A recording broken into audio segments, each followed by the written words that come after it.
Hello students, welcome back. NEET navigator course में स्वागत है आपका।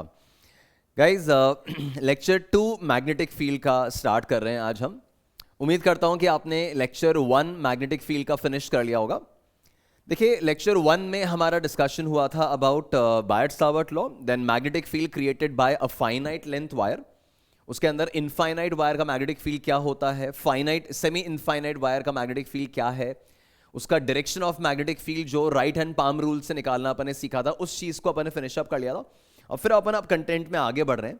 तो मेनली आज का अपना टारगेट है, एक तो जो मूविंग चार्ज है, कोई भी मूविंग चार्ज अपने आसपास कितना मैग्नेटिक फील्ड बनाता है वो डिस्कस कर रहे हैं। करंट कैरिंग स्ट्रेट वायर की मैग्नेटिक फील्ड्स पर बेस कुछ एग्जांपल्स और पिक करेंगे और फर्दर बात करेंगे about the magnetic field created by a current carrying loop. जो करंट कैरिंग लूप है वो मैग्नेटिक फील्ड अपनी विसिनिटी में किस तरह का बनाता है, वो अपना मेनली आज का टारगेट रहेगा। राइट, तो स्ट्रेट अवे शुरू करते हैं गाइस।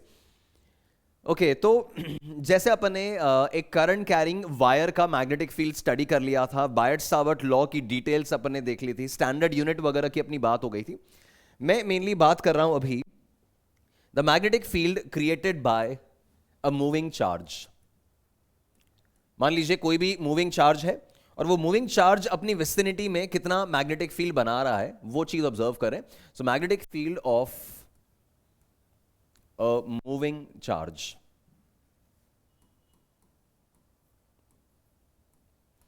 ठीक है, ये अपन ऑलरेडी चार्ज की प्रॉपर्टीज में पढ़ते हैं कि एक चार्ज जब रेस्ट पे होता है तो एक इलेक्ट्रिक फील्ड बनाता है अपने चारों तरफ।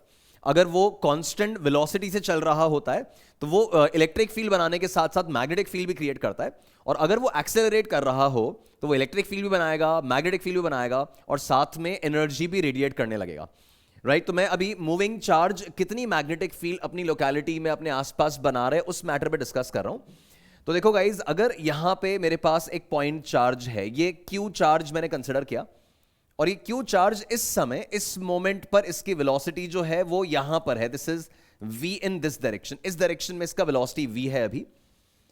और फिर मुझे इस चार्ज से r डिस्टेंस पे जाकर, ठीक है, इस चार्ज से r डिस्टेंस पे मैं गया और उस r डिस्टेंस पे जाकर this is my point of interest. ये मैंने आपको बताया था, जिस जगह हम मैग्नेटिक फील्ड निकालना चाह रहे हैं उसको अपन अपना पॉइंट ऑफ इंटरेस्ट बोल रहे हैं। तो ये मेरा पॉइंट ऑफ इंटरेस्ट है, इस जगह मुझे मैग्नेटिक फील्ड निकालनी है। नाउ गाइस, चार्ज से उस पॉइंट P तक जाने वाला जो एरो है, चार्ज से पॉइंट P तक जाने वाला जो एरो है वो उस जगह का पोजीशन वेक्टर हो जाएगा, है ना। तो ये उस जगह का आर वेक्टर हो गया। इसके V और आर वेक्टर के बीच में अगर मैं थीटा एंगल कंसिडर करता हूं, ठीक है, तो एक क्यू चार्ज है, वो क्यू चार्ज V स्पीड से, V वेलोसिटी से चल रहा है।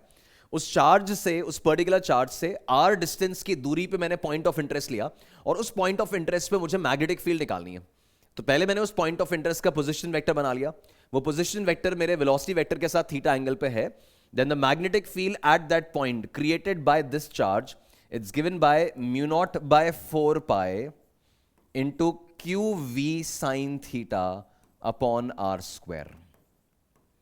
जैसे बायट-सावर्ट लॉ में आपने डिस्कस किया था, तो it was mu naught i dl sine theta upon 4 pi r square. एक सीधा रिजल्ट अपन ने लिया है, उसका डेरिवेशन वगैरह अपने को नहीं देखना है। सिमिलरली इसको भी रिजल्ट की तरह कैरी करेंगे। दैट मैग्नेटिक फील्ड जो ये चार्ज उस जगह पे क्रिएट करेगा, that's mu naught q v sine theta upon 4 pi r square. Mu naught by 4 pi का वैल्यू तो अपने को याद ही है, रिकॉल करना 10⁻⁻7 होता था, है ना। तो म्यू नॉट बाय 4 पाई तो याद है। क्यू ये चार्ज हो गया, वी इसका स्पीड हो गया, थीटा इन दोनों के बीच का angle and r is the distance between the charge and that point. अब यार इसी को वेक्टर फॉर्म में अगर अपन लिखें, है ना, इसका वेक्टर फॉर्म अगर लिखें तो this vector form can be written as कि म्यू नॉट बाय 4 पाई, ये जो टर्म है इसमें q v sine theta upon r square, ये जो टर्म था ना, इसको अगर मैं आर से मल्टीप्लाई डिवाइड करूं, सेम जैसा बायट-सावर्ट लॉ में किया था, इसको अगर मैं आर से मल्टीप्लाई डिवाइड कर रहा हूं तो ये जो वी आर साइन थीटा है, भाई चार्ज तो स्केलर है, इसमें v मेरा वेक्टर हो गया, r मेरा वेक्टर हो गया, तो v r sine theta, a b sine theta can be written as a cross b. तो ये वेक्टर फॉर्म में we can write that as mu naught upon 4 pi, ठीक है, this is q times v cross r। ये v r sine theta को v cross r upon r cube बन गया ये, ठीक है। ये वाला टर्म अब r क्यूब बन गया, वी आर साइन थीटा को v क्रॉस r लिख दिया। फिर मैंने आपको एक और तरीका इसको लिखने का बताया था कि अगर इसको अपन को यूनिट वेक्टर फॉर्मेट में लेके जाना है, आर कैप लिखना है, तो पॉइंट क्या हो जाएगा, this r vector upon r, r cube में से आर स्क्वायर अलग कर लो, एक आर अलग कर लो, तो vector divided by its magnitude is the unit vector, तो ये बन जाएगा आपका mu naught q v cross r cap, this is v cross r cap upon 4 pi r square. ठीक है, तो this is the magnetic field created by this moving charge at that location. तो ये एक और रिजल्ट अपने database में add हो जाएगा। मैंने आपको कहा है ऑलरेडी, इस चैप्टर में रिजल्ट्स काफी सारे हैं, फॉर्मूलाज काफी सारे हैं, डेरिवेशंस कुछ जगह पे आएंगे, कुछ जगह पे नहीं भी आएंगे, कुछ जगह आपको रिजल्ट्स डायरेक्टली याद करने होंगे और फिर उनको न्यूमेरिकल्स वगैरह में आपको बहुत फ्लुएंटली अप्लाई करना रहेगा, है ना। तो जैसे ये एक रिजल्ट अपने डेटाबेस में ऐड हो गया कि एक चार्ज अगर v वेलोसिटी चल रहा है तो उससे r दूरी पे जाके जो मैग्नेटिक फील्ड बनाता है ना, that magnetic field is given by mu naught q v sine theta upon 4 pi r square, जिसको वेक्टर फॉर्म में या तो वैसे लिख सकते हैं, अगर ये r वेक्टर लिखा है तो यहां r क्यूब आएगा, और अगर यहां r कैप लिख दिया तो फिर यहां 4 पाई आर स्क्वायर हो जाएगा, राइट। तो ये एक रिजल्ट अपन कैरी करेंगे मूविंग चार्ज वाला। अब नेक्स्ट पॉइंट जो अपन इसमें पिक कर रहे हैं, फर्दर पॉइंट जो अपन इसमें लेने वाले हैं, उसमें आएगा the magnetic field created by a current carrying loop. जैसे अभी तक अपनी बात हुई है magnetic field created bye an infinite wire, semi infinite wire, और फिर एक बायट सावर्ट लॉ सिचुएशन तो देख लिया था। अब बात कर रहे हैं the magnetic field of a current carrying loop. ठीक है, तो एक करंट कैरिंग लूप का मैग्नेटिक फील्ड आज इंट्रोड्यूस करते हैं और फिर इससे रिलेटेड मिक्स प्रॉब्लम्स अपन, मिक्स न्यूमेरिकल्स किस तरह से बनेंगे उस चीज का अपन ओवरऑल एनालिसिस आज कर लेंगे, राइट। तो गाइज देखिए, मैं अगर एक करंट कैरिंग लूप कंसिडर कर रहा हूं, जैसे इलेक्ट्रोस्टैट्स में आपने एक चार्ज रिंग कंसिडर किया था, है ना, वो जो रिंग है वो इस तरह के प्लेन में पड़ा था और उसकी सेंट्रल एक्सिस पे जाकर आपने इलेक्ट्रिक फील्ड निकाली थी। डायग्राम उसी तरह का है कि यहां पर मैं ऐसा एक करंट कैरिंग लूप कंसिडर कर रहा हूं और ये जो करंट कैरिंग लूप है इसमें लेट्स से n टर्न्स हैं, ये n टर्न्स का करंट कैरिंग लूप मैंने कंसिडर किया और इस n टर्न्स के लूप में I am considering the central axis. यहां इसके सेंटर से निकलता हुआ यहां पर एक एक्सिस मैंने कंसिडर किया and this is my point of interest. ये मेरा पॉइंट ऑफ इंटरेस्ट है जहां मुझे मैग्नेटिक फील्ड निकालनी है। ठीक है, ये r रेडियस का अपन लूप ले रहे हैं, रेडियस ऑफ द लूप जो है वो अपन ने r कंसिडर किया है। ठीक है, नंबर ऑफ टर्न्स इसमें n बता दिया मैंने, और करंट जो है वो इस वे में चल रहा है, यहां से इस तरह का करंट चल रहा है। तो टेक्निकली देखा जाए तो यहां से करंट ये आपकी तरफ आ रहा है और ये अंदर की तरफ गया, इस वे में करंट चल रहा है। ठीक है, जो लूप है वो इस प्लेन में है, ये आपकी तरफ फेसिंग नहीं है लूप, ये लूप जो है वो इस प्लेन में आ रहा है और फिर इसकी सेंट्रल एक्सिस जो है, इस सेंट्रल एक्सिस पे पॉइंट P पे मुझे मैग्नेटिक फील्ड निकालनी है। सो गाइज डिराइव नहीं कर रहे हैं, इसका रिजल्ट बता रहा हूं सीधा और फिर इसके एप्लीकेशंस वगैरह पर नोटिस करेंगे। तो इसका जो मैग्नेटिक फील्ड आता है at a distance x from the centre, इसके सेंट्रल एक्सिस से x दूरी पे जाके यहां पे मुझे मैग्नेटिक फील्ड निकालनी है। टर्न्स इसके अंदर, जैसा मैंने कहा, नंबर ऑफ टर्न्स इसके अंदर अपन ने कैपिटल N माने हुए हैं, तो वहां जो मैग्नेटिक फील्ड आएगी that magnetic field is given by mu naught Ni r square upon 2 times r square plus x square to the power 3/2। ठीक है, this is the standard result कि ये करंट कैरिंग लूप उस particular जगह पे जो magnetic field बनाएगा that magnetic field is mu naught Ni r square upon 2 times r square plus x square to the power 3/2। याद रखना पड़ेगा। ठीक है, इसको इलेक्ट्रिक फील्ड के फॉर्मूला से अगर कंपेयर करो, एक कंडक्टिंग एक रिंग कंसिडर किया था Q चार्ज का, उसकी सेंट्रल एक्सिस पे x दूरी पे जाके जो इलेक्ट्रिक फील्ड फॉर्मूला था ना वो था kqx upon r square plus x square to the power 3/2।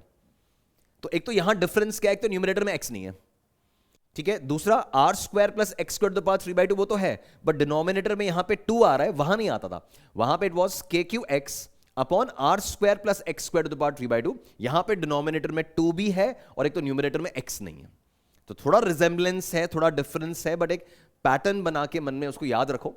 तो magnetic field at that point is given by this result. ठीक है, अब अगर मुझे इसका मैग्नेटिक फील्ड सेंटर पे निकालना है, ठीक है, अगर मैग्नेटिक फील्ड मुझे सेंटर पे निकालना है तो बी एट द सेंटर। अब यार सेंटर पे फील्ड निकालने का मतलब है कि मैं x का वैल्यू 0 प्लेस कर रहा हूं। तो जब मैं x 0 सब्स्टिट्यूट कर रहा हूं इस फॉर्मूले में, तो मेरा ये mu naught n I r square ये तो रहेगा ही रहेगा।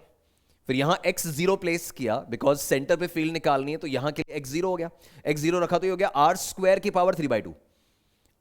Are square to the power 3/2 में 2 कैंसिल हो रहा है, आर क्यूब बच रहा है।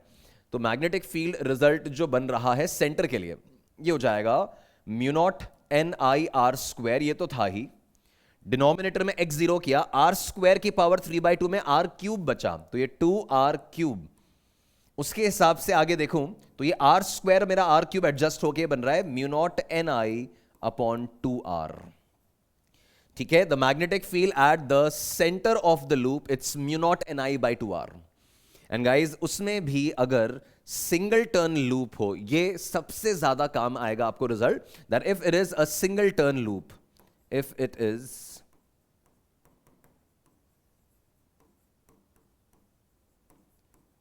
अ सिंगल टर्न लूप, मतलब n का वैल्यू अगर 1 है, सिंगल टर्न लूप है, तो magnetic field at the centre it's given by mu not I upon 2r।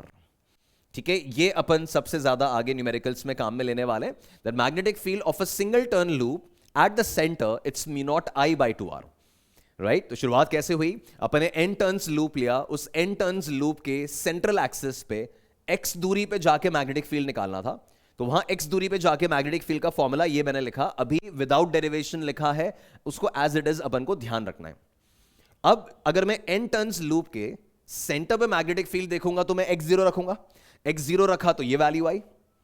ठीक है, इसमें अगर नंबर ऑफ टर्न्स भी 1 ले लें कि भाई n टर्न्स 10 15 20 टर्न नहीं है, एक ही टर्न है, तो n को 1 रखा तो म्यू नॉट आई बाई 2 आ रहा है। अब इसमें कंफ्यूज नहीं होना है, जब वायर लिया था ना इनफाइनाइट वायर, तो फॉर्मूला था mu not I by 2 pi r. उसमें जो r था वो वायर से लिया जाने वाला डिस्टेंस था।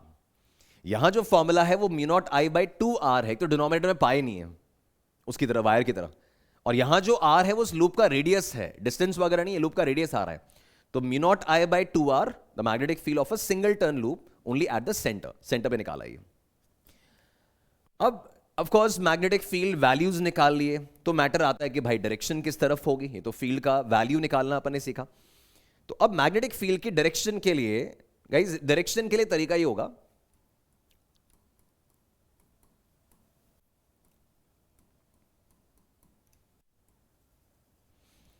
तो डायरेक्शन निकालने के लिए मेथड ये, जैसे बायर्ट सावर्ट लॉ में आपको डायरेक्शन बताया था using right hand thumb rule, because cross multiplication था वहां पे। फिर बायर्ट सावर्ट लॉ का फिर भी न्यूमेरिकल्स में डायरेक्ट एप्लीकेशन कम होता है, ये वायर वगैरह के फॉर्मूलाज जो हैं वो काम में आते हैं। तो वायर के लिए अपन ने डायरेक्शन सीखा था using right hand palm rule. ठीक है, उसी तरह से इसका डायरेक्शन निकालने के लिए एक सिंप्लीफाइड मेथड है, अपन को वो क्रॉस मल्टीप्लिकेशन में नहीं जाना पड़े या उसमें नहीं फंसे, अपन एक सिंपल तरीका बना रहे हैं कि अगर मान लीजिए ये आपने करंट कैरिंग लूप कंसिडर किया, और इस करंट कैरिंग लूप में let's say we have the current as anticlockwise. ठीक है, और मुझे मैग्नेटिक फील्ड का डायरेक्शन निकालना है, तो मैग्नेटिक फील्ड का डायरेक्शन निकालने के लिए आप right hand curl rule apply करेंगे। राइट हैंड कर्ल रूल का मतलब यह है कि जो इस लूप में करंट का डायरेक्शन है ना, उस करंट के डायरेक्शन में आप राइट हैंड के फिंगर्स कर्ल कर लीजिए। तो ये करंट एंटी क्लॉकवाइज है, तो राइट हैंड के फिंगर्स मैंने कर्ल किए, तो thumb will be pointing in the direction of magnetic field. ये सब डायरेक्शन बायवर्ट सावर्ट लॉ वाला जो मेथड था ना, उससे भी निकाली जा सकती थी, बट उसमें ऑफ कोर्स आपका मेहनत बढ़ेगा, कंफ्यूजन बढ़ेगा, तो वो अवॉइड करने के लिए ऑल्टरनेट्स बना लिए गए। तो यहां पे the direction is given by right hand curl rule.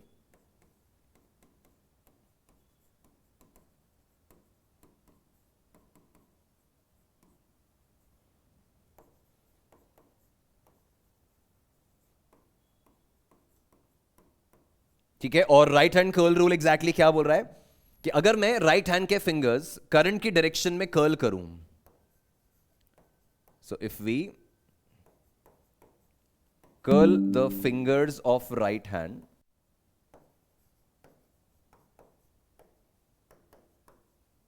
in the direction of current, in the direction of current, then thumb points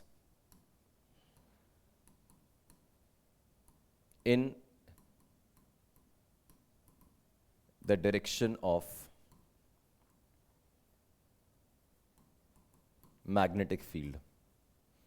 ठीक है, इसको अपन राइट हैंड कर्ल रूल बोल रहे हैं कि अगर अपन लेट्स से जो भी इसमें करंट का डायरेक्शन है उसके अलोंग अपने राइट हैंड के फिंगर्स कर्ल करें, तो इसमें अगर क्लॉकवाइज करंट होता तो फिंगर्स को अपन इस तरह से कर्ल करते, तो मैग्नेटिक फील्ड जो आता वो इनवर्ड्स होता, और सिंस इसमें एंटी क्लॉकवाइज है तो फिंगर्स को इस वे में कर्ल कर रहे हैं, तो मैग्नेटिक फील्ड जो आ रहा है वो आउटवर्ड्स आ रहा है। राइट, तो वैल्यू ऑफ मैग्नेटिक फील्ड निकालना है तो ये अपने पास रिजल्ट्स हैं। डायरेक्शन ऑफ मैग्नेटिक फील्ड अगर कर्ल रूल में अप्लाई करना है तो ये रिजल्ट्स हैं। मतलब गाइज अगर इसमें ऐसा सिचुएशन होता कि मैंने ये एक लूप कंसिडर किया, देखो ये एक लूप कंसिडर किया, और ये जो लूप है ऐसा हॉरिजॉन्टल प्लेन में, ठीक है, इस तरह के प्लेन में है ये, और इसमें करंट का डायरेक्शन जो है वो ऐसे है, यहां से ऐसे जा रहा है और उधर से पीछे से इनवर्ट घूम रहा है, तो इस वे में करंट मूविंग है। अब इसका अगर मैग्नेटिक फील्ड का डायरेक्शन अपन देखें तो वही कर्ल रूल लगाना है, तो इस तरह से आप फिंगर्स कर्ल कर रहे हो, करंट के डायरेक्शन में फिंगर्स कर्ल कर रहे हो, तो मैग्नेटिक फील्ड जो आएगा वो अपवर्ड डायरेक्शन में आ जाएगा। तो इस फोटोग्राफ के हिसाब से आपका मैग्नेटिक फील्ड जो आ रहा है that will be in upward direction, तो ये बी वेक्टर का डायरेक्शन हो गया। राइट, सिमिलरली अगर मैं एक करंट कैरिंग लूप बना रहा हूं जो इस प्लेन में आ रहा है, जैसे वो कॉइल रखी थी ना ऐसे इस तरह से रखा हुआ है, इसमें यहां करंट इधर चल रहा है और यहां से इस तरफ जा रहा है, तो ये करंट इधर से आपकी तरफ निकला और ये अंदर की तरफ गया ऐसे। अब इसमें अगर करंट के डायरेक्शन में फिंगर्स कर्ल कर रहे हैं, ये फिंगर्स इस तरह से कर्ल कर रहे हैं, तो मैग्नेटिक फील्ड जो आ रही है वो राइट वर्ड्स आ रही है, तो ये आपका राइट वर्ड्स मैग्नेटिक फील्ड का डायरेक्शन आ जाएगा, ऐसे निकालना है ना। तो डायरेक्शन क्लियर हो गया आपको, वैल्यू अपन सीख चुके हैं, डायरेक्शन ऑफ मैग्नेटिक फील्ड जो है वो राइट हैंड कर्ल रूल से निकाल लेना है। राइट, तो ये लूप के बारे में आपको मैंने इंट्रोडक्शन दिया। Now guys there can be possibilities जब आपको मैग्नेटिक फील्ड जो है ना वो कंप्लीट लूप का ना निकालना पड़े। लाइक कई बार ऐसे सिचुएशन आते हैं कि आपको मैंने current carrying semi circular section दिया, बस इसी के स्पेशल केसेस हैं एक्चुअली ये, कि मान लीजिए मैंने आपको एक सेमी सर्कुलर सेक्शन दिया, एक वायर है, ये सेमी सर्कुलर सेगमेंट है, और इसमें अगर आई करंट चल रहा है, इसमें आई करंट चल रहा है, और सेंटर पे मैग्नेटिक फील्ड निकालनी है, सेंटर पे मैग्नेटिक फील्ड निकालनी है, ये अपना आर रेडियस का सेगमेंट है। तो अगर यहां सेंटर पे मैग्नेटिक फील्ड निकालनी है तो इसका मैग्नेटिक फील्ड फॉर्मूला अलग से याद ना करें, बस इसमें आप देखें कि आप एक फुल लूप का मैग्नेटिक फील्ड सेंटर पे निकालना जानते हो। कितना आया था? Mu not I by 2r आया था, अभी अपन ने देखा है ना, ये mu naught I by 2r single turn loop, और सेंटर पे मैग्नेटिक फील्ड है, ये एट द सेंटर है ओनली। ठीक है, अब अपन देख रहे हैं कि इसमें मुझे सेमी सर्कुलर लूप दिया है, फुल लूप नहीं दिया है, तो मैग्नेटिक फील्ड जो है ना guys that will be half of the full circle. जो पूरे सर्कल का मैग्नेटिक फील्ड आया था उसका आधा वैल्यू ये मैग्नेटिक फील्ड सेंटर में बनाएगा, बस सिंस ये कंप्लीट लूप का आधा सेक्शन अपन ले रहे हैं तो यहां पर ये मैग्नेटिक फील्ड जो आएगा ना that is half of the full value. Full value कितना है? तो mu not I by 2r हमारा फुल वैल्यू है, और ये जो मैग्नेटिक फील्ड बनाएगा उसका आधा बनाएगा, बिकॉज फुल लूप का हाफ है, ये सर्कल जो है वो 180 डिग्री का बना रहा है, सेमी सर्कल है, तो कंप्लीट का आधा वैल्यू। अच्छा, डायरेक्शन देखने के लिए अभी भी वही तरीका है, कर्ल रूल, कि फिंगर्स को ऐसे कर्ल किया, मैग्नेटिक फील्ड इनवर्ड आ रहा है, तो इस केस में this is an inward magnetic field, वो क्रॉस से रिप्रेजेंट करते थे अपन, है ना। सिमिलरली अगर सिचुएशन मान लो ऐसा है that we have a quarter circle, अगर मान लीजिए सर्कल का केवल 1/4 पार्ट ये केवल एक वायर के फॉर्म में दिया हुआ है, तो इस तरह का अगर सेगमेंट आ रहा है, अगेन इसमें आई करंट चल रहा है, यहां सेंटर पे मैग्नेटिक फील्ड निकालना है, इधर सेंटर पे मैग्नेटिक फील्ड निकालना है, तो ये मान लीजिए हमें रेडियस इसके बता रखा है कि ये the radius is capital R, ठीक है, और यहां पे मुझे मैग्नेटिक फील्ड निकालनी है। अब इस केस में गाइज अपन देख सकते हैं कि ये जो क्वार्टर सर्कल आ रहा है ये आपके फुल सर्कल का 1/4 है, 90 डिग्री का आर्क बन रहा है ना, तो क्वार्टर सर्कल है, फुल कंप्लीट सर्कल का 1/4 हिस्सा है, तो मैग्नेटिक फील्ड जो आएगा वो भी 1/4 ऑफ द फुल सर्कल है।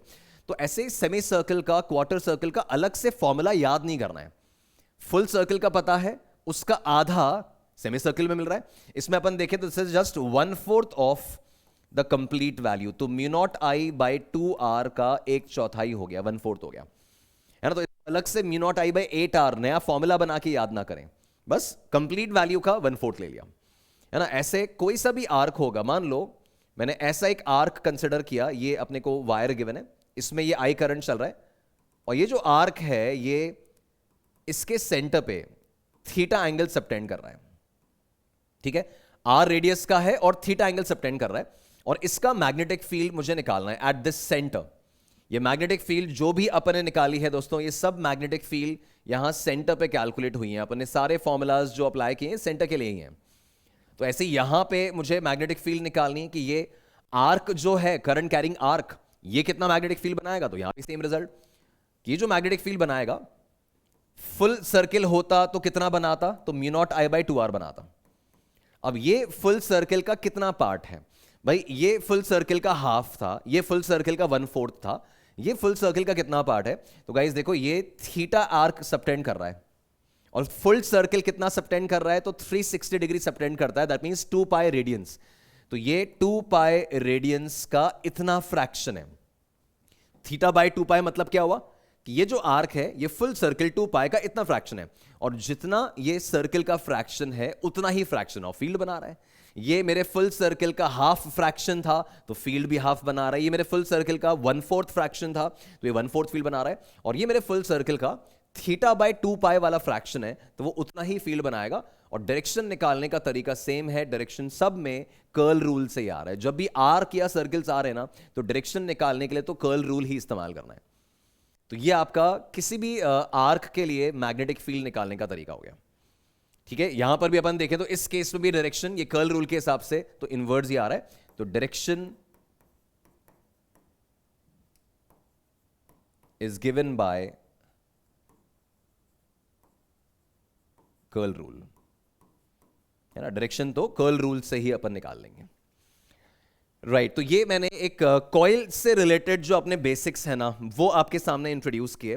गाइज ये जो फॉर्मूला मैंने आपके सामने लिखा था, this mu naught n I r square upon 2 times r square plus x square to the power 3/2। अब जब इसका फॉर्मूला लिखा है तो अपन को ऑफकोर्स इसके मैग्नेटिक फील्ड के वेरिएशन का ग्राफ भी स्टडी करना होगा।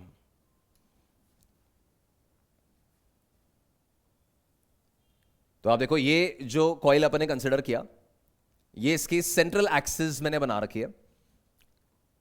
इस सेंट्रल एक्सिस से जब एक्स डिस्टेंस पे अपन जा रहे हैं, तो एक्स डिस्टेंस पे क्या मैग्नेटिक फील्ड बन रही है उसको अपन नोटिस करना चाहते हैं, उसका ग्राफ अपन बनाना चाह रहे हैं। So guys, this is the graph between the magnetic field, ये मैग्नेटिक फील्ड इस एक्सिस पे बना रहा हूं, एंड एक्स। बी और एक्स के बीच में ग्राफ बना रहे हैं, राइट। ये अपना वो n टर्न्स वाला कॉइल है। मान लो ये n टर्न्स वाला अपने कॉइल बना रखा है, इस तरह के n टर्न्स हैं इसके अंदर, ठीक है ना। और इसकी मैग्नेटिक फील्ड का मुझे ग्राफ बनाना है कि यहां सेंटर से x डिस्टेंस इधर और ये सेंटर से x डिस्टेंस यहां, मैग्नेटिक फील्ड का वेरिएशन कैसा हो रहा है। अपन फुल सर्किल का फॉर्मूला जानते हैं, अपने सिंगल टर्न लूप के सेंटर पे कितना फील्ड है वो स्टडी कर लिया। Semi circle, quarter circle, arc वगैरह कितना फील्ड बनाएंगे वो भी अपन जानते हैं, ठीक है। अब बारी आई है कि इस फॉर्मूले को ग्राफ में कन्वर्ट करें। तो गाइस देखना, इसमें जब मैंने x का वैल्यू 0 रखा था ना सेंटर पे, तो x का वैल्यू 0 रखा तब तो वैल्यू कितनी आई थी, तो mu naught n I by 2r आई थी। तो सेंटर पे तो वैल्यू अपन दिखा रहे हैं mu naught n I by 2r। यहां सेंटर पे मैग्नेटिक फील्ड जो आएगा that is non zero, centre पे फील्ड जीरो नहीं है, यहां से ग्राफ स्टार्ट हो रहा है। और जैसे जैसे अपन सेंटर से दूर जा रहे हैं, जैसे जैसे यहां x की वैल्यू बढ़ रही है, x डिनोमिनेटर में है, न्यूमरेटर में नहीं है। जब x डिनोमिनेटर में है तो x की वैल्यू बढ़ रही है, तो b का वैल्यू कम होता जा रहा है ना। मैग्नेटिक फील्ड की वैल्यू ड्रॉप होती जा रही है। एंड जैसे जैसे x is tending toward infinity, अगर आप x की वैल्यू यहां इनफाइनाइट रखोगे तो x को इंफिनिटी रखने से यहां मैग्नेटिक फील्ड जीरो की तरफ बढ़ रही है। So as x is tending toward infinity, the magnetic field is approaching zero.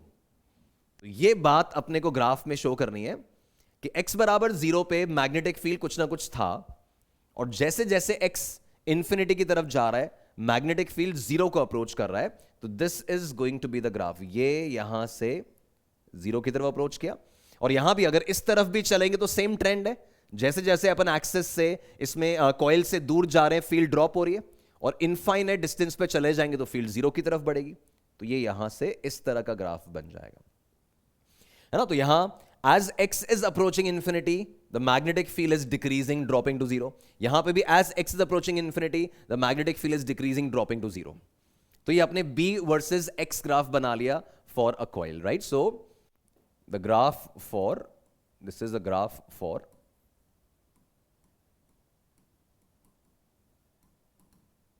Variation of magnetic field with x. Right, तो ये अपने करंट कैरिंग कॉइल के जो इनिशियल बेसिक्स है ना, जो स्टार्टिंग बेसिक्स हैं, वो अपन इंट्रोड्यूस किए। नाउ गाइज, इसमें आगे बढ़ने से पहले थोड़े इनके अपन एप्लीकेशंस नोटिस कर रहे हैं। मैं आपको थोड़ा और इसमें क्लैरिफिकेशन एग्जांपल्स के थ्रू देता हूं। तो देखो एग्जांपल्स पिक करते हैं। अब ये जो एग्जाम्पल अपना आ रहा है, ये वायर का जो अपन ने मैटर पढ़ा था ना, इनफाइनाइट वायर, उसी की एक एप्लीकेशन सीख रहे हैं इस क्वेश्चन के थ्रू। तो कह रहा है two parallel long wires carry currents I1 and I2 with I1 greater than I2. When the currents are in the same direction, the magnetic field at a point midway between the wires is 10 Tesla, and direction of I2 is reversed. I2 को reverse कर दें इस photo में, तो the field at this point becomes 30. और point P जो है वो मिडवे है यहां पे, और मुझे I1 I2 का रेशियो निकालना है। ओके, नाउ गाइज, इस केस में ऐसा करते हैं कि जब ये मिडवे है ना, तो ये डिस्टेंस यहां से D मान लेते हैं, ये D मान लेते हैं इन बोथ द केसेस। अब फर्स्ट वाले सिचुएशन में अपन देखें तो फर्स्ट केस में जो मैग्नेटिक फील्ड है B इन केस 1 या B इन केस A, तो केस A में जो मैग्नेटिक फील्ड आएगी उसमें I1 के कारण जो मैग्नेटिक फील्ड आएगा ना, पहली बात तो इनफाइनाइट वायर है। अब इनफाइनाइट वायर है, that means the magnetic field is going to be mu naught I by 2 pi r, तो वो फॉर्मूला है। फिर डायरेक्शन अपन देख रहे हैं तो पाम रूल से आएगा, तो इसमें करंट जो है वो ऐसे अपवर्ड है, और पाम रूल लगा रहा हूं तो पॉइंट P पे जो मैग्नेटिक फील्ड आ रही है वो इनवर्ड्स आ रही है। सिमिलरली गाइज, I2 के कारण पॉइंट P पे मैग्नेटिक फील्ड देख रहे हैं, तो पाम रूल के हिसाब से मैग्नेटिक फील्ड पॉइंट P पे आउटवर्ड्स आ रही है। पाम रूल खुद से अप्लाई करके चेक करना। तो उसके हिसाब से इस वाले केस में जो टोटल मैग्नेटिक फील्ड बनेगी, I1 के कारण इनवर्ड फील्ड है और I2 के कारण आउटवर्ड है, तो नेट फील्ड जो आएगा वो दोनों के सब्ट्रैक्शन से आएगा। ठीक है, सिंस ऑपोजिट डायरेक्शन में दोनों फील्ड बना रहे हैं, तो टोटल फील्ड दोनों के सब्ट्रैक्शन से आएगा। तो नेट मैग्नेटिक फील्ड जो आना है, this is mu naught I1। अच्छा, कैलकुलेशन मन में देखो कि ये आने वाला है म्यू नॉट I1 अपॉन 2 पाई डी, और ये आने वाला है म्यू नॉट I2 अपॉन 2 पाई डी आउटवर्ड, तो सब्ट्रैक्ट होने। तो ये म्यू नॉट अपॉन 2 पाई डी तो दोनों में आना है, म्यू नॉट अपॉन 2 पाई डी ये तो दोनों में आना है, और ब्रैकेट में आ जाएगा I1 माइनस I2। तो एक का फील्ड है म्यू नॉट I1 अपॉन 2 पाई डी और दूसरे का है म्यू नॉट I2 अपॉन 2 पाई डी, ऑपोजिट डायरेक्शन में सब्ट्रैक्ट होगा। तो ये किया, और इसकी वैल्यू मुझे 10 टेस्ला गिवन है। राइट, फिर सेकेंड केस में अपन देखें तो जो B डायग्राम है, इसमें I1 के कारण पाम रूल से चेक किया तो मैग्नेटिक फील्ड इनवर्ड है, और I2 के कारण चेक कर रहा हूं तो वो भी इनवर्ड ही है। तो जब दोनों तार सेम डायरेक्शन में मैग्नेटिक फील्ड बना रहे हैं, तो ऑफ कोर्स टोटल फील्ड निकालने के लिए ऐड करोगे, वेक्टर्स के हिसाब से ऐड करोगे। तो आपका सेकेंड केस में जो मैग्नेटिक फील्ड आएगा वो जाएगा म्यू नॉट I1 अपॉन 2 पाई डी और म्यू नॉट I2 अपॉन 2 पाई डी का एडिशन, तो वही म्यू नॉट अपॉन 2 पाई डी तो कॉमन, और अंदर मेरे पास है I1 प्लस I2, और इसकी वैल्यू अपने को दे रखी है 30 टेस्ला। ठीक है, सो अकॉर्डिंगली गाइज, अगर मैं इनको डिवाइड करूं, बिकॉज मुझे अल्टीमेटली I1 अपॉन I2 का रेशियो चाहिए, तो इन दोनों को अगर मैं डिवाइड कर रहा हूं तो मेरा म्यू नॉट अपॉन 2 पाई डी तो कैंसिल हो रहा है, ये 10 बाय 30 मेरा 1 बाय 3 बन रहा है। So this is I1 by I2 upon I1 plus I2, and that will be equals to 1 by 3। Right, अब इसको किसी भी तरह से रीअरेंज करके, सिंपल आप रीअरेंज करके इसको सॉल्व कर सकते हैं। So guys, we get 3I1 minus 3I2, है ना, 3I1 minus 3I2, and that will be equals to I1 plus I2। और फर्दर इसका रीअरेंजमेंट जब कर रहा हूं तो मुझे मिल रहा है 2I1 and that will be equals to 4I2। So that further implies कि I1 अपॉन I2 जो आ रहा है दैट इज 2:1, है ना। I1 बाय I2 जो है वो आपका 2:1 बन रहा है। So this is going to be the answer. तो जस्ट दो अलग अलग केसेस थे। इस केस में दोनों के कारण मैग्नेटिक फील्ड जो है वो ऑपोजिट डायरेक्शन में है, तो सब्ट्रैक्ट करके टोटल निकाला। इस केस में दोनों तारों के कारण जो मैग्नेटिक फील्ड आ रहा है वो सेम डायरेक्शन में आ रहा है, तो दोनों को ऐड करके टोटल निकाला और फिर डिवाइड करके I1 अपॉन I2 का रेशियो निकाल लिया, है ना। सिंपल क्वेश्चन है बट बेसिक लर्निंग एनहांस करने के लिए अच्छा रहेगा।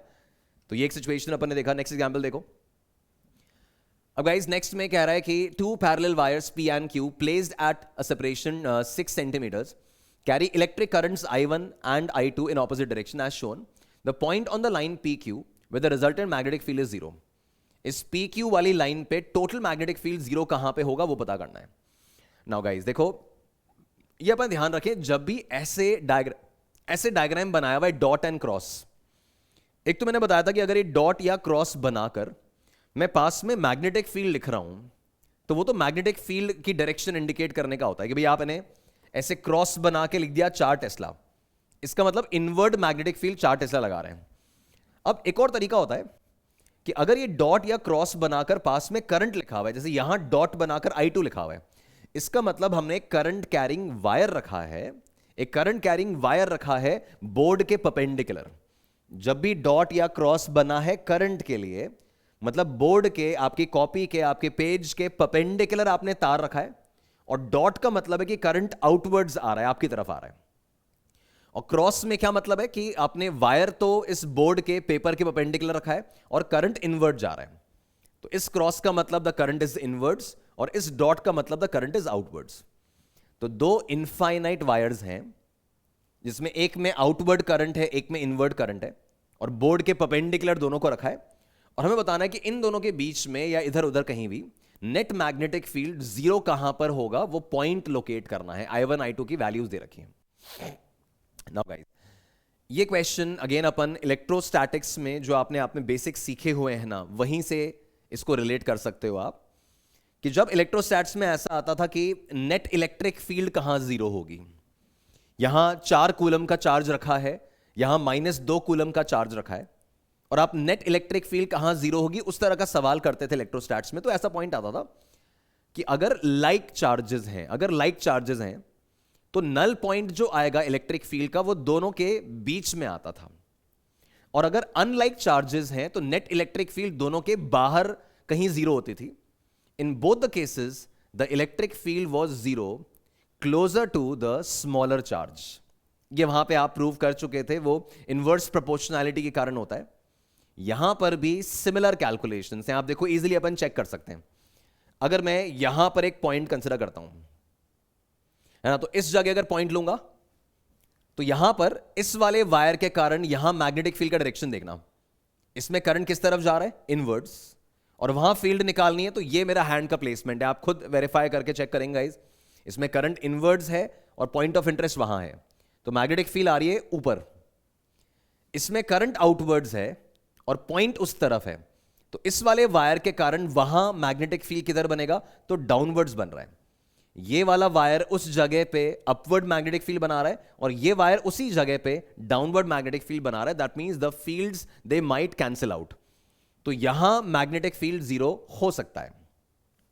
फिर अपन इस वाली जगह चेक करते हैं।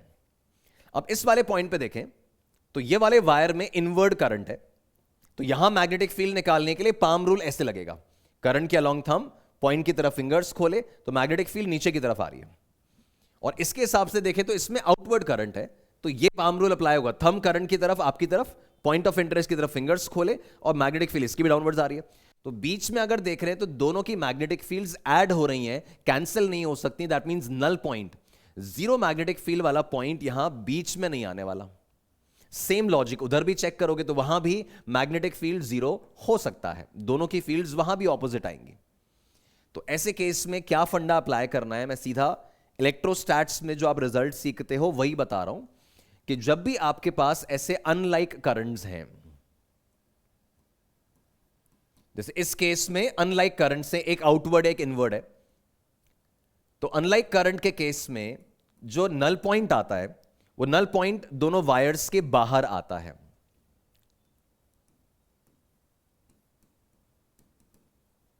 The null point lies outside, है ना, एक तो नल पॉइंट बाहर लाए करेगा,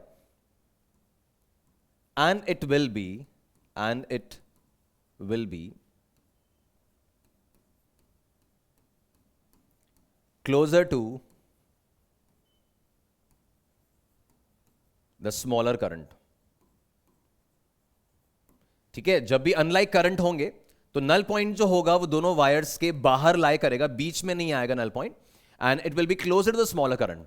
अब स्मॉलर करंट के क्लोज क्यों है कि गाइज μ0I/2πr इनवर्स प्रोपोर्शनैलिटी है, तो जिसका करंट बड़ा होगा उससे डिस्टेंस भी बड़ा होना चाहिए, है ना, so that magnetic field compensate हो पाए। जिसका करंट वैल्यू छोटा है उसका फील्ड बढ़ाने के लिए उससे डिस्टेंस क्लोज करना पड़ेगा ताकि मैग्नेटिक फील्ड सामने वाले के साथ नलिफाई हो सके। तो यहां पे अनलाइक करंट्स थे, तो नल पॉइंट एक तो इन दोनों के बाहर जाएगा and closer to the smaller current. Smaller current कौन सा है? I1 5 है, I2 2 एम्पियर है। तो ये स्मॉलर करंट के करीब यहां पे आपका नल पॉइंट एक्सपेक्टेड है। तो यहां से आप ये x डिस्टेंस मान लो, है ना। तो यहां से जो डिस्टेंस हो जाएगा वो d प्लस एक्स हो गया। ये उस जगह का ये टोटल डिस्टेंस आपका d प्लस एक्स हो गया। अब उस पर्टिकुलर जगह ये दोनों wires magnetic field opposite direction में तो बना ही रहे हैं, वो तो अपने को पता है कि ऑपोजिट डायरेक्शन में तो है फील्ड। तो कैंसिल होने के लिए अब क्या बचता है कि दोनों के मैग्नेटिक फील्ड के बस मैग्नीट्यूड्स इक्वेट कर दो। देखो ये वाला वायर वहां फील्ड बनाने वाला है अपवर्ड्स, पाम रूल से चेक किया। यही वायर वहां मैग्नेटिक फील्ड बनाने वाला है downwards. That means fields opposite तो हैं। कैंसिल आउट होने के लिए उन दोनों फील्ड्स के मैग्नीट्यूड इक्वेट होने चाहिए। यार यहां टोटल फील्ड जीरो कब होगी? When the two magnetic fields are equal and opposite. तो ऑपोजिट तो वो है, दिख रहा है, अब इक्वल करना बचता है। तो फर्स्ट वाला जो वायर मैग्नेटिक फील्ड बनाएगा वो होगा mu naught I1 upon 2 pi r। वो r कितना है? d plus x, and that has to be balanced with, cancelled with I2। तो ये हो जाएगा mu naught I2 upon 2 pi x। भाई इनफाइनाइट वायर्स हैं तो फॉर्मूला तो यही लगेगा, है ना। Mu naught I by 2 pi r formula लगा रहा हूं, तो इससे वहां का डिस्टेंस हो गया d प्लस एक्स। मैं ये पॉइंट ले रहा हूं जहां फील्ड कैंसिल हो रही है, और इससे फील्ड हो जाएगी mu naught I2 upon 2 pi x। अब इसमें म्यू नॉट अपॉन 2 पाई तो कैंसिल हुआ। I1 इज 5, तो this is 5 upon d plus x, and that will be equals to 2। I2 is 2 upon x। Rearrange करें गाइस तो ये हो जाएगा आपका 5x will be equals to 2d plus 2x। तो यहां से अकॉर्डिंगली आपका x का वैल्यू जो आ रहा है दिस इज 2d बाई 3। ये अपना रिजल्ट आ गया, है ना। अब 2d बाई 3 में d कितना दे रखा है? d is 6 centimetre. तो यहां अगर 6 सेंटीमीटर रखता हूं तो ये वैल्यू मेरी 4 सेंटीमीटर आ रही है। ठीक है, 4 सेंटीमीटर कहां से? ये x जो मेजर किया है कहां से किया है? ये q से किया है। तो q से 4 सेंटीमीटर दूर, तो 4 centimetre from q away from p। यही वाला अपना आंसर बैठ जाएगा, है ना। ये x की वैल्यू 4 आ रही है, तो q से 4 सेंटीमीटर यहां p से दूर। ये p मतलब ये अपना कोई पॉइंट था, यहां पे इसको p मार्क नहीं करते, p यहां ऑलरेडी है, तो ये अपन a मार्क कर लेते हैं। चलो, तो हमारा जो वो नल पॉइंट आया है ना, नल पॉइंट मतलब जहां मैग्नेटिक फील्ड जीरो हो रही है, तो जो नल पॉइंट आया है वो इस वाले तार से 4 सेंटीमीटर राइट में आया। तो ये 4 centimetre from q away from p से दूर की तरफ। तो ये अपना आंसर आ गया, है ना। तो इसमें जो मेन चीज मैं बताया था आपको कि अगर ये लाइक करंट्स होते हैं ना, मान लो अगर इसमें भी करंट आउटवर्ड होता, तो दोनों में अगर लाइक करंट होगा तो नल पॉइंट जो आएगा वो दोनों के बीच में आएगा। आप वेरीफाई करके देखना पाम रूल से। तो अगर दोनों में लाइक करंट्स होते तो नल पॉइंट दोनों के बीच में आता, और अनलाइक करंट्स होंगे तो नल पॉइंट दोनों के बाहर आएगा। But in both the cases the null point will lie closer to the smaller current. It will always lie closer to the smaller current. तो स्मॉलर करंट के पास नल पॉइंट बनाओ, डिस्टेंस वगैरह assume करो, और टोटल फील्ड को equate करके, है ना, बैलेंसिंग करके वहां से x की लोकेशन निकाल लो। ये सवाल बन गया, राइट। तो ये अगेन अच्छा क्वेश्चन है, लर्निंग के हिसाब से बढ़िया एग्जाम्पल है, तो इसको प्रॉपर्ली समझ लेना है। द नेक्स्ट प्रॉब्लम देखो। नाउ गाइस, अब सिचुएशन जो आ रहा है उसमें हम ओवरऑल वायर्स और लूप्स, जो अपन एक तो वायर के रिजल्ट्स भी पढ़ लिए हैं और लूप के रिजल्ट्स भी पढ़ लिए हैं, उनके कॉम्बिनेशंस में बता दो। जैसे नेक्स्ट एग्जांपल देखो, मैं एक सिंपल एग्जांपल पहले लेता हूं कि अगर मैंने ऐसा एक सेक्शन कंसिडर किया कि ये एक स्ट्रेट वायर आया, फिर इसी में एक सेमी सर्कुलर पोर्शन दे रखा है, फिर इसके आगे एक और स्ट्रेट वायर से जोड़ दिया, है ना। ये आपका इनफाइनाइट वायर ये चला आ रहा है, और यहां पे भी ये इनफाइनाइट वायर आगे बढ़ रहा है। बीच में बस एक सेमी सर्कुलर सेगमेंट दे रखा है जिसका रेडियस कैपिटल R है, राइट। अब इसमें करंट यहां से ये I करंट चलाया है, ये इधर से I करंट यहां घूमा, और यही करंट यहां पे आ गया। And we need to find the net magnetic field at the centre. इस पूरे सेक्शन के कारण C पर कितना मैग्नेटिक फील्ड आएगा वो मुझे निकालना है। नाउ गाइस, इसमें अपन देखें तो मैग्नेटिक फील्ड कंट्रीब्यूशन में एक तो ये लूप जो है ये यहां मैग्नेटिक, सॉरी ये जो वायर है ये यहां मैग्नेटिक फील्ड बना सकता है, ये पॉसिबिलिटी समझनी है। फिर ये वाले वायर की भी फील्ड यहां आ सकती है, और फिर एक सेमी सर्कल है वो भी अपनी फील्ड बनाएगा। अब ये वाले वायर के कारण पॉइंट C पर कितना मैग्नेटिक फील्ड आएगा पहले वो समझते हैं।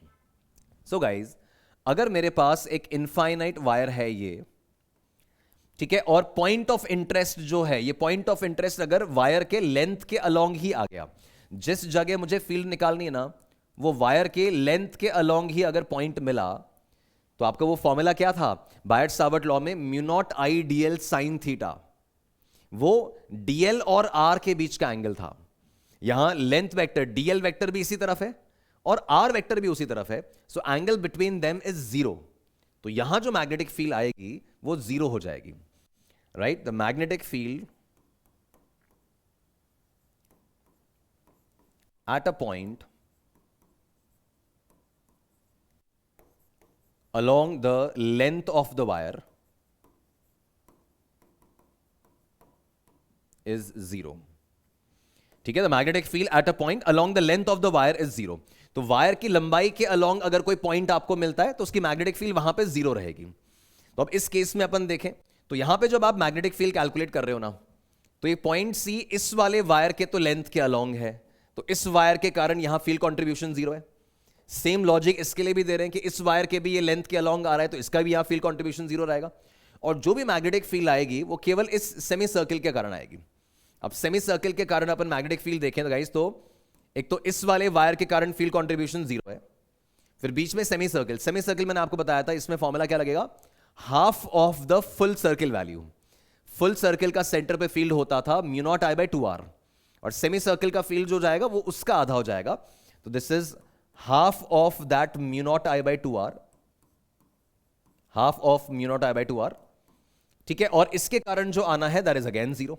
अब ये टोटल मैग्नेटिक फील्ड जो आ रही है गाइज, ये आपका mu naught I by 4r हो गया। और डायरेक्शन किस तरफ होगी, तो कर्ल रूल लगाओ, इन दोनों के कारण तो फील्ड यहां बनी ही नहीं। अब इसके कारण जो बनेगी वो कर्ल रूल से अपन चेक करें, तो ये कर्ल रूल लगा के मैग्नेटिक फील्ड इनवर्ड आ रही है। इनवर्ड मतलब यहां पर मैं क्रॉस से रिप्रेजेंट कर रहा हूं, है ना। तो इस तरह के ये सिचुएशंस अपने सामने आने हैं कि आपको लीनियर सेगमेंट्स और सर्कुलर सेगमेंट्स का कॉम्बिनेशन देंगे और उनका मिला जुलाकर आपको नेट फील्ड इफेक्ट निकालना होगा। तो लीनियर सेगमेंट्स का फील्ड कंट्रीब्यूशन यहां नहीं आया, लॉजिक मैंने आपको बता दिया, और केवल एक सेमी सर्कल बचा, तो सेमी सर्कल का फील्ड निकाला, फुल सर्कल का आधा वैल्यू, और वो आपका net magnetic field curl rule के हिसाब से इनवर्ड्स आ रहा था, राइट। तो ये एक पॉसिबिलिटी है ना। फिर ये आप देखो नेक्स्ट सिचुएशन देखो। अब इस केस में अपन देख रहे हैं कि ये मैग्नेटिक फील्ड मुझे निकालना है पॉइंट ओ पे। ये जो सेगमेंट बनाया हुआ है ना, इसका मीनिंग हमेशा ये रहता है कि ये वाला वायर जो है वो यहां इंफिनिटी से आ रहा है, ये पूरा इंफिनिटी से आ रहा है। फिर इसके बाद ये आपका सेमी सर्कल बना, और उसके बाद ये भी आगे ऐसे इंफिनिटी की तरफ जा रहा है। जब ये लेंथ वगैरह मेंशन्ड नहीं है, दैट मींस ये आगे इंफिनिटी की तरफ जा रहा है और वो वहां से इंफिनिटी की तरफ आ था। और मुझे पॉइंट ओ पे, सेंटर पे नेट मैग्नेटिक फील्ड निकालनी है। नाउ गाइस, यहां पर भी अपन देखें तो तीन चीजों की तीन तीन सेक्शंस की मैग्नेटिक फील्ड आएगी। एक तो यहां से पूरा वो वायर चल के आ रहा है, इसकी मैग्नेटिक फील्ड निकालनी होगी ओ पर। फिर इसके बाद ये सेमी सर्कल बन रहा है, तो सेमी सर्कल की अलग से मैग्नेटिक फील्ड यहां पे आएगी। और फिर इसके बाद यहां पे एक पूरा सेगमेंट चल रहा है लीनियर, इसकी मैग्नेटिक फील्ड पॉइंट ओ पे निकालनी है। तो आप देखो, ये अगर मैं वायर 1 ये कंसिडर कर लेता हूं, 2 सेमी सर्कल को मान लेता हूं, और 3 इसको मान लेता हूं, तो तीनों के मैग्नेटिक फील्ड्स अपन देखते हैं पॉइंट ओ पर, और फिर डायरेक्शन वगैरह का ध्यान रख के ऐड सब्ट्रैक्ट जो करना होगा वेक्टर्स के हिसाब से वो कर लेंगे। तो ये वाले वायर का फील्ड पॉइंट ओ पे कितना होगा, मन में कैलकुलेशन बनाते जाओ क्या क्या रिजल्ट्स आ रहे हैं। तो दोस्तों, पॉइंट ओ इस वाले वायर के तो लेंथ के अलोंग ही आ गया। तो जब भी पॉइंट ऑफ इंटरेस्ट वायर की लेंथ के अलोंग आ रहा है तो फील्ड कंट्रीब्यूशन जीरो रहना है। तो B1 जो आएगा वो जीरो है, तो उसका हिसाब तो लगाना ही नहीं है। नाउ सेकंड क्या है, सेकंड मेरे पास एक सेमी सर्कल है, करंट पूरे में एक ही दौड़ रहा है। करंट यहां से आई चला आया, यही आई करंट घूम के इधर आया, यही आई करंट यहां से निकल के आगे चला गया। तो सेकंड एक सेमी सर्कल है आर रेडियस का।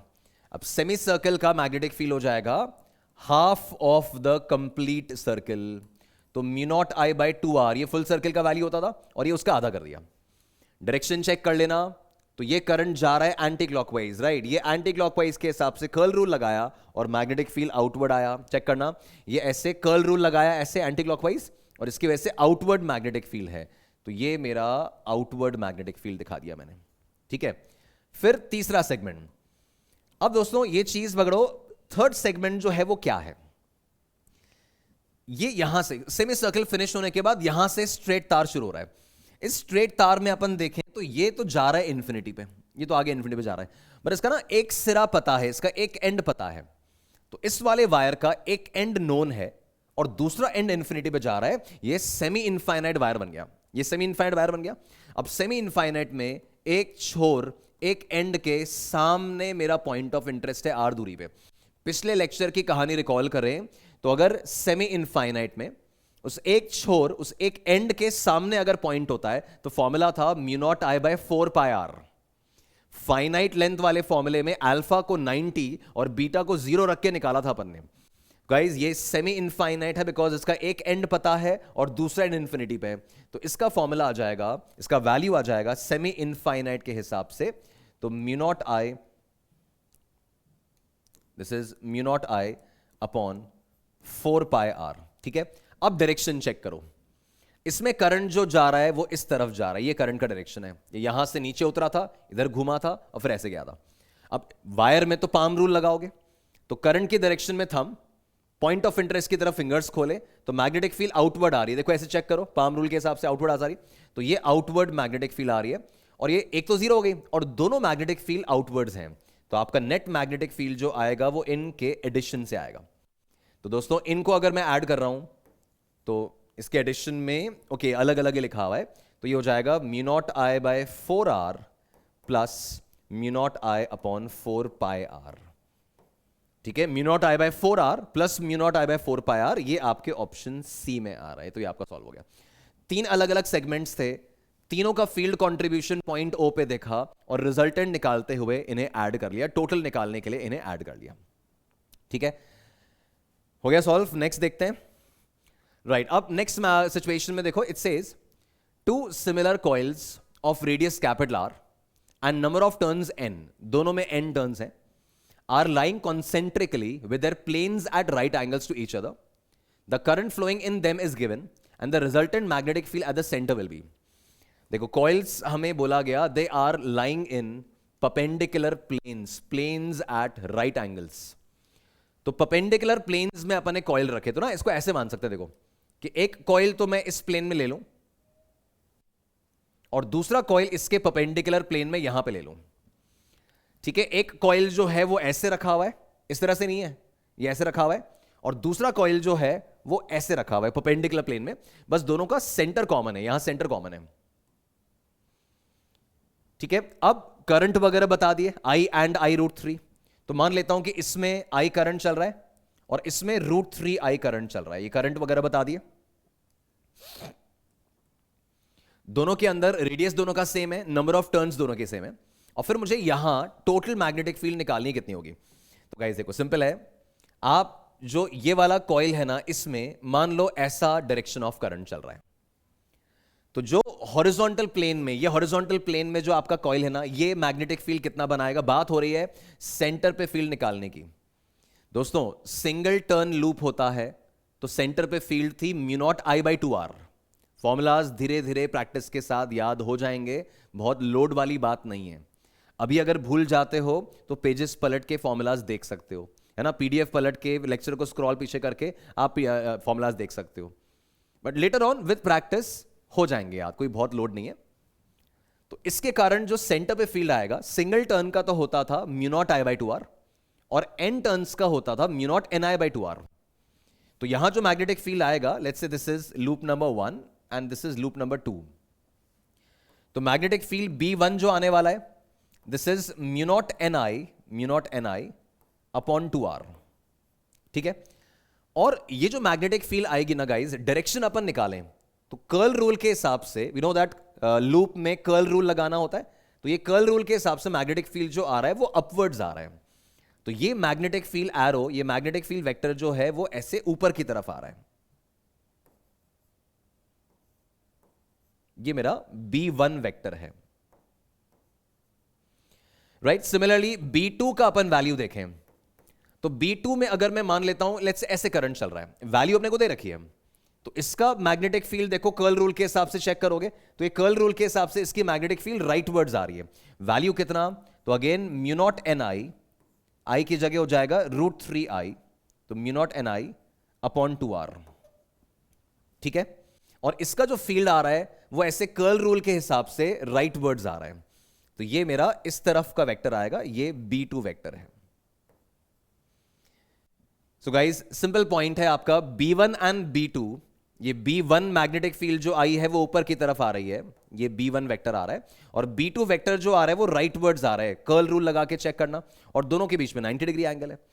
तो मेरा रिजल्टेंट जो आएगा that is going to be B1 square plus B2 square under root. सही ना? अगर परपेंडिकुलर वेक्टर्स हों, A और B अगर परपेंडिकुलर वेक्टर्स हैं, तो resultant of those vectors is given by A square plus B square under root. भाई वैसे तो फॉर्मूला होता है A square plus B square plus 2AB cos theta under root, but theta अगर 90 हो जाए, cos 90 0 हो जाए, तो आपका रिजल्टेंट आएगा A square plus B square under root. So guys ये A square plus B square under root करके रिजल्टेंट आ रहा है, और ये अब अगर मैं B1 B2 सब्सटीट्यूट कर लूं यहां पे, तो एक तो है mu naught NI by 2R यहां, और एक है mu naught N root 3I by 2R, तो दोनों में mu naught N by 2R तो कॉमन निकल गया, तो ये mu naught N by 2R तो कॉमन निकल गया, और अंडर रूट में बचा I square plus root 3I का स्क्वायर, तो ये हो जाएगा 4I स्क्वायर, और ये अपन अंडर रूट लिए तो 2I, तो 2I बचेगा, तो एक 2 कैंसिल हो जाएगा, है ना, एक 2 कैंसिल हो जाएगा, और ये हो गया mu naught NI by R, तो it's mu naught NI by R, this is going to be the result. ठीक है ना? इसमें जब B1 square plus B2 square कर रहा हूं, तो mu naught N by 2R, mu naught N by 2R तो दोनों में है, तो वो तो अंडर रूट के बाहर कॉमन निकल गया, अंदर बचा इधर I का स्क्वायर, और ये रूट 3I का स्क्वायर मतलब 3I स्क्वायर, ऐड हुआ तो बन गया 4I स्क्वायर, और 4I स्क्वायर का अंडर रूट लिया तो 2I, उसमें 2 कैंसिल हुआ, तो mu naught I by R बच रहा है, mu naught NI by R, ये अपना रिजल्ट बन रहा है। ठीक है, बस इसमें ध्यान रखना है गाइस कि आपको ऐसे नॉर्मल नंबर्स की तरह ऐड नहीं करना है कि आपने एक का फील्ड लिखा, दूसरे का लिखा, बोला कभी ऐड कर दो, ऐसे ऐसे नहीं चिपका सकते हैं अपन। सिंस वेक्टर्स हैं, तो ये वाला लूप जो है वो अपवर्ड मैग्नेटिक फील्ड बना रहा था, और ये वाला लूप जो है वो राइटवर्ड्स मैग्नेटिक फील्ड बना रहा है, तो दोनों की मैग्नेटिक फील्ड्स परपेंडिकुलर ही आएंगे। आप करंट उल्टा भी मानते ना, तो उससे क्या होता, B1 नीचे हो जाता, और B2 जो है, ये B2 ये लेफ्ट में आ जाता, बट रहता तो एंगल दोनों के बीच में 90, और परपेंडिकुलर वेक्टर्स का जब रिजल्टेंट निकालते हैं तो A square plus B square under root से आता है, तो वो A square plus B square under root में ये वैल्यूज हमने पटकी, और उसके हिसाब से रिजल्टेंट जो आ रहा है वो ये आपका वैल्यू आ जाएगा, द रिजल्टेंट मैग्नेटिक फील्ड। ठीक है, तो ठीक ठाक सवाल है, डेफिनेटली अपने को केयरफुली इसको समझना है। आगे देखते हैं next situation. Then guys again loop का सिचुएशन, सर्कुलर लूप जो अपन ने पढ़ा था उसी का एग्जांपल आ रहा है। That in this figure, the magnetic field at point P, which is the common center of two semicircular area is. All right. Now guys, यहां मुझे मैग्नेटिक फील्ड निकालनी है उस पूरे सेक्शन के कारण। अब इसमें अपन देखें तो मैग्नेटिक फील्ड बनाने वाला है कौन कौन? एक तो R1 रेडियस का छोटा सर्कल, एक R2 रेडियस का बड़ा सेमी सर्कल, फिर एक ये दो लीनियर सेगमेंट्स, दो स्ट्रेट सेक्शंस भी हैं, तो दोनों स्ट्रेट सेक्शन के कारण मैग्नेटिक फील्ड वहां पर जीरो हो जाएगा। जीरो क्यों? बिकॉज इसके लंबाई के अलोंग, इसके लेंथ के अलोंग पॉइंट P आ रहा है, इसके भी लेंथ के अलोंग पॉइंट P आ रहा है, तो दोनों स्ट्रेट सेक्शंस के कारण पॉइंट P पर मैग्नेटिक फील्ड जीरो रहेगी। तो magnetic field due to straight portions,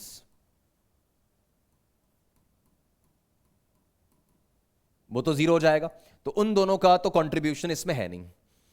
अब जो सर्कुलर सेक्शंस है ना, उनको देखते हैं।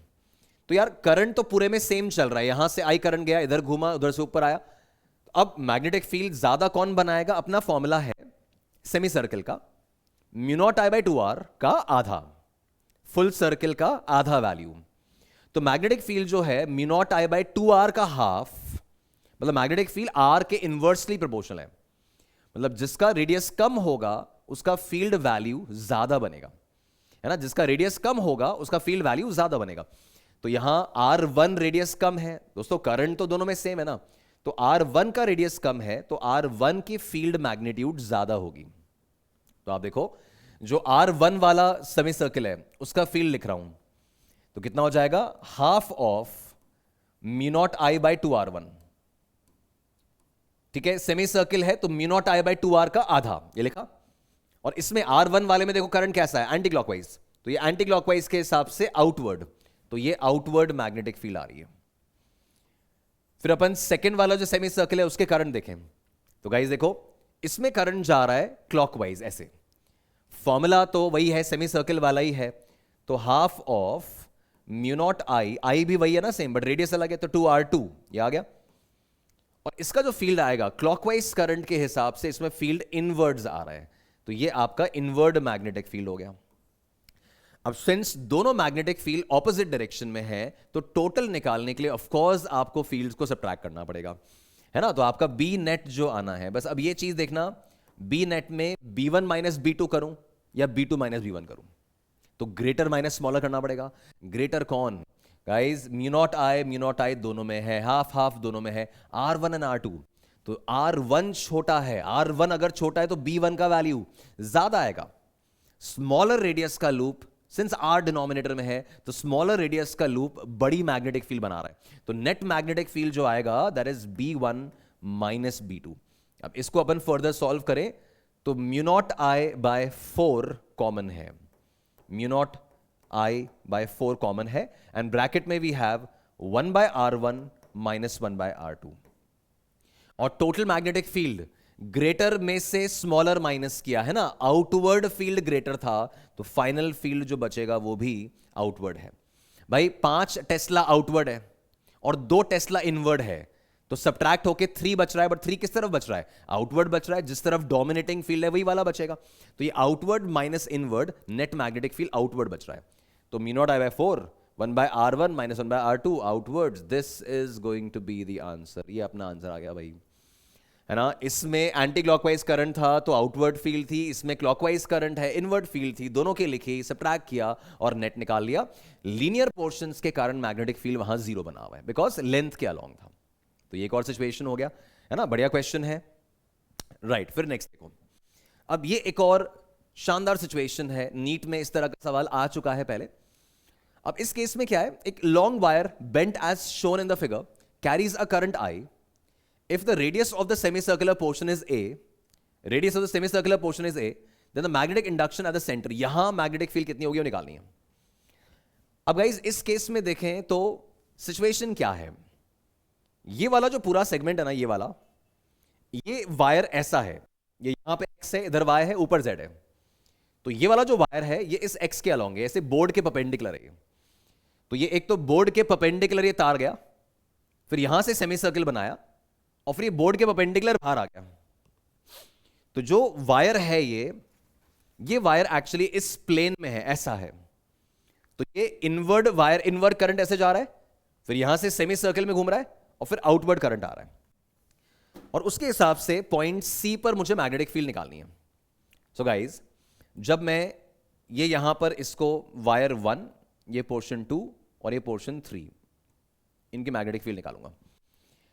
तो जब मैं फर्स्ट वाले वायर की मैग्नेटिक फील्ड निकाल रहा हूं ना, तो आप देखो ये वाला वायर ना यहां से तो इंफिनिटी की तरफ जाएगा, और इसका ये वाला छोर, इसका ये वाला एंड पता है। तो वायर का एक एंड पता है और दूसरी तरफ इंफिनिटी है, दैट मींस वो सेमी इनफाइनाइट की तरह ट्रीट होगा। तो सेमी इनफाइनाइट वायर है, करंट ऐसे अंदर की तरफ जा रहा है, ये वायर बोर्ड के परपेंडिकुलर है, आपकी कॉपी के परपेंडिकुलर है, और उसमें करंट इनवर्ट जा रहा है। तो पाम रूल के हिसाब से चेक करूंगा तो मैग्नेटिक फील्ड नीचे की तरफ आएगी, नीचे मतलब नेगेटिव z, इसके हिसाब से negative z minus k cap. और फॉर्मूला क्या चलेगा, सेमी इनफाइनाइट वायर है गाइज, ये एंड पता है, दूसरे एंड का ठिकाना नहीं, और ये इसके सामने पॉइंट है। तो मैग्नेटिक फील्ड आ गई म्यू नॉट आई, करंट तो पूरे में एक ही जा रहा है, mu not I upon 4 pi, R कितना है, a दे रखा है इस बार, right. Semi circular portion of radius a, ये a डिस्टेंस है, और ये किस तरफ आ रहा है, डाउनवर्ड्स, तो this is in minus k cap direction. आराम से ऑब्जर्व करते चलें। फिर सेकंड क्या आ रहा है, सेकंड है सेमी सर्कल।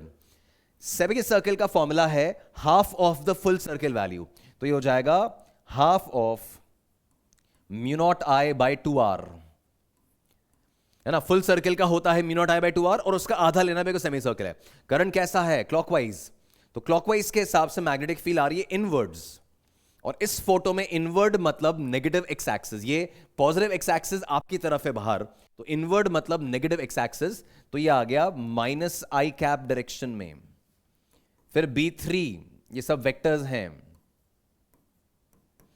B3 में अपन देखें तो ये करंट आउटवर्ड्स आ रहा है, आपकी तरफ आ रहा है, पाम रूल के हिसाब से करंट के अलोंग थंब प्लेस किया, पॉइंट ऑफ इंटरेस्ट की तरफ फिंगर्स खोले, मैग्नेटिक फील्ड आ रही है नीचे की तरफ, नीचे मतलब अगेन माइनस के कैप, तो ये मैग्नेटिक फील्ड आ रही है म्यू नॉट आई, फिर से सेमी इनफाइनाइट वायर है गाइज, इसका एक छोर पता है दूसरे का ठिकाना नहीं, ये इसके जस्ट सामने point of interest, semi infinite wire, mu not I by 4 pi formula, और पाम रूल से डायरेक्शन चेक किया, डाउनवर्ड्स मतलब माइनस के कैप डायरेक्शन, ये उस ऊपर वाले के साथ ऐड हो जाना है। तो अब जब टोटल मैग्नेटिक फील्ड निकालूंगा तो ये आई कैप जे कैप में ऐड हो रहे हैं, तो देखना म्यू नॉट आई बाय 4 पाई ए और म्यू नॉट आई बाय 4 पाई ए दोनों माइनस के कैप में है, तो ये तो 2 टाइम्स हो गया, तो ये हो गया mu not I upon 2 pi a in minus k cap direction, और फिर ये बचा mu not I by 4 a, तो it's mu not I by 4 a in minus I cap direction. ठीक है, इन दोनों को ऐड किया तो ये प्लस ये तो ट्वाइस हो गया, तो ट्वाइस 2 से मल्टीप्लाई करूंगा तो 4 की जगह 2 हो जाएगा ये, और एक ये तो एवरेज चिपकाना है। अब इसका मैग्नीट्यूड ढूंढना है गाइस, तो उसके मैग्नीट्यूड में क्या, ये जब भी इस तरह का वेक्टर आएगा तो उसका मैग्नीट्यूड कैसे निकालेंगे, ये कंपोनेंट का स्क्वायर प्लस ये कंपोनेंट का स्क्वायर अंडर रूट। कभी भी वेक्टर आएगा मान लो b1 आई कैप प्लस b2 जे कैप, तो मैग्नीट्यूड कैसे निकालोगे, x कंपोनेंट का स्क्वायर प्लस y कंपोनेंट का स्क्वायर प्लस z कंपोनेंट का स्क्वायर, ऐसे निकालते हैं। तो इसका स्क्वायर किया, उसका भी स्क्वायर किया, तो कॉमन क्या आया, तो आपके b नेट में mu naught I upon 2a, तो दोनों में आ रहा है ना, in fact mu naught I upon 4 पाई ए इसमें कॉमन लिया हुआ है, तो म्यू नॉट आई अपॉन 4 पाई ए अगर मैं कॉमन लेता हूं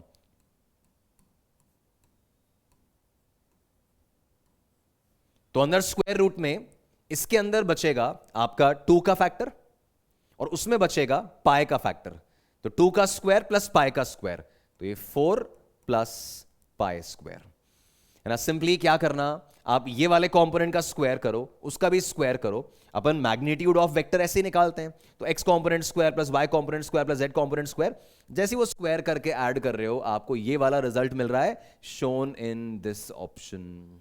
ये हो गया मजे से सॉल्व, है ना। अच्छा क्वेश्चन है, प्रॉपर्ली इसको ऑब्जर्व करके रखना है।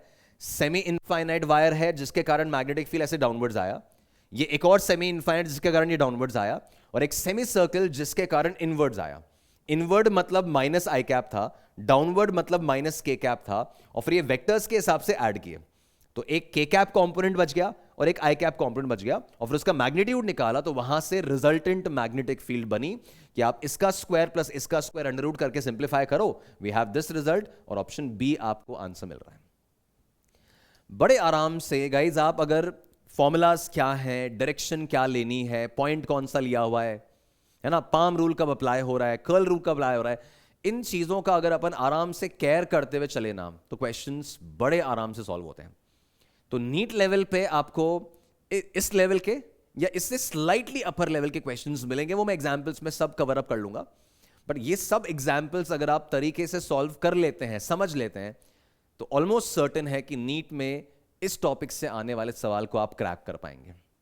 ठीक है, सो गाइज अपन ने मेनली लूप के और वायर्स के, लूप और वायर्स के जो अपने एग्जाम्पल्स हैं उनको आज कवर अप किया।